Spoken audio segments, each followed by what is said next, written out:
Hello, I want to talk today about the world of books. And the first thing I want to say is that a book is a physical object. We can pick it up, it weighs, you can feel it in your hands, you can open it, you can hear the pages flick, you can smell the book. I remember a child telling me that a new book he had smelled like yogurt. And what else can we say? We can say that books are older or newer. So for example, over here I have a very battered copy of The Fellowship of the Ring by Tolkien. And even though it's split in two, falling apart, it still is a very beautiful book in my eyes, despite the yellowing pages, despite the dog ears, that's a dog ear, yellowing pages, falling apart, split in two. And then you have fairly new books like this one here, Why Men Don't Have a Clue and Women Always Need More Shoes. I think one of the reasons it looks so new is that nobody has read it. So I think this book is a much more loved book. So I want to talk about different kinds of books from a physical point of view. So how could we classify these books physically? Well, initially there's a very simple selection. Okay, we put this fella over here along with this fella and this one. There we have these three.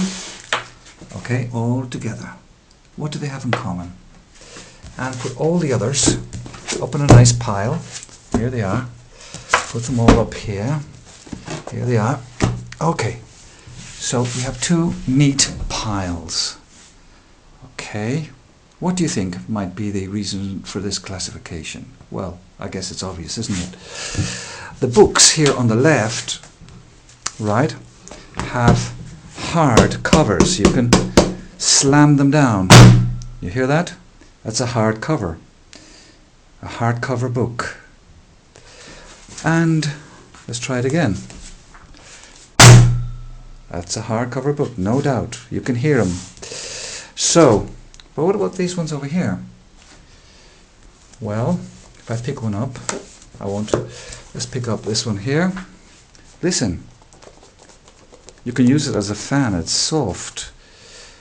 Would you call that a soft cover book? What would you call it? Look up the links at the end of this video to find out how it's called if you don't know. However, there's a further classification here. This book, which is quite enormous, and I don't think it's ever been used much, doesn't really belong on this table. It belongs over here. We'll put it down. You see that? I'm going to put it down here, and that's where it fits in perfectly, because that book, which is perhaps browsed, we browse this book just to have a quick look at the pictures and imagine that we already know how to cook them. But you know, if you're not a cook, well, you might not ever use it, but it's sitting there nicely as a kind of a decoration. So books which are decorative are called coffee table books. Yeah, that's what they're called, coffee table books. Very often they're objects of beauty and design rather than books to be read. They're decorating, so to speak, the living space. And